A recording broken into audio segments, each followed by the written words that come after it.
So you want to start looking for a home, but where do you look? Where do you start? With all the different online agents and websites about, it's hard to know where to begin. In this video, I show you the best steps to take when searching for your home. Let's go. What's up, Alex Kerr from Mortgage Chain, and on this channel we provide the best tools and tips to first-time buyers. If we're meeting for the first time, please consider subscribing. Let's jump into the video. So this video is purely for your property search and finding a house, but I do want to touch just briefly on what to do prior to start looking for properties.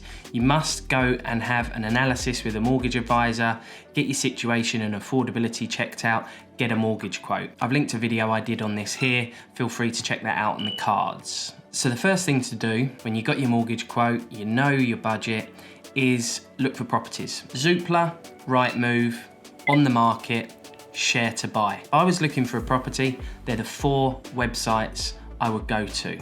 The first 3, Zoopla, Rightmove, On the Market, that's if you're buying a property outright. It's got all sorts, shared ownership, help to buy. Share to Buy is purely the government's help to buy schemes, shared ownership. So start making a short list of properties. The websites allow you to do that. Just click on favourite, you might have to sign in, and then you've got them all in one place. Then you want to contact the agent and ask for a viewing. 9 times out of 10, the estate agent will register you and get back to you with some possible dates. However, there are some agents which may ask you for an agreement in principle. Now, my personal advice is not to provide that at this stage because you don't know what property you're going to buy. Therefore, how do you know that that mortgage lender will lend on that property type? All lenders have different criteria. You've got more of a chance of a good fit if it's just a standard bricks and tile property, but if it's different, for example, a concrete build, at the moment, only Santander are one of the only lenders that would lend on that. So what I would do in this instance, if the estate agent insists for an agreement in principle, is provide the agent with your mortgage broker details, and they will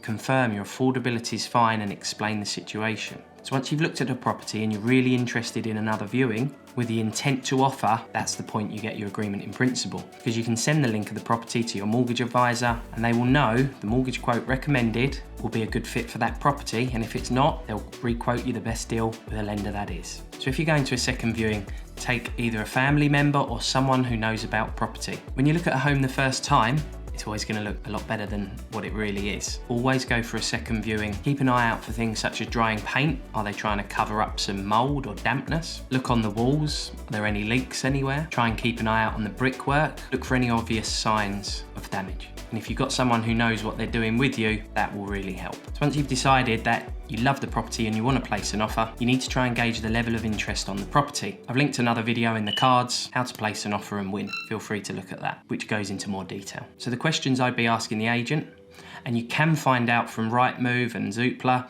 how long's the property been on the market when it was listed? You will get a date, which is online. The agent will tell you as well. What's the level of interest? Have you had any offers? If you absolutely love the property and there's a lot of interest in this current market, there's every chance that it could go for the asking price, or some people are putting offers over the asking price at the moment to secure the property. However, if there's not much interest, property's been on the market for a while, there's no offers, but you think it's got potential and you can visualize what you could do to this property, then make your first offer below.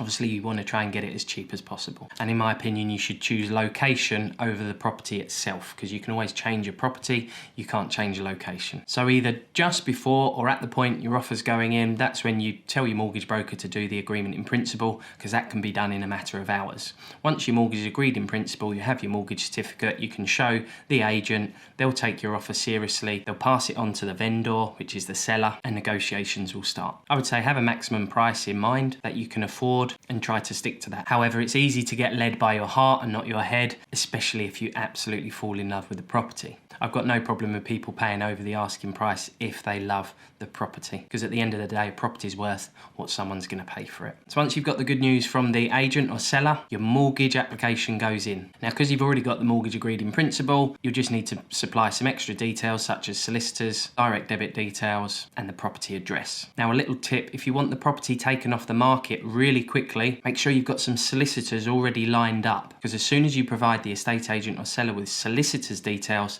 they'll remove the property from the market. Make sure you ask the agent for a memorandum of sale, an MOS. This is clarification of the sale, who you're buying from, the full details of the transaction. Sometimes your mortgage lender will ask for that. Today's question, are you searching for properties at the moment? Let me know in the comments. Please note that we do need to inform you that your home may be repossessed if you do not keep up repayments on your mortgage.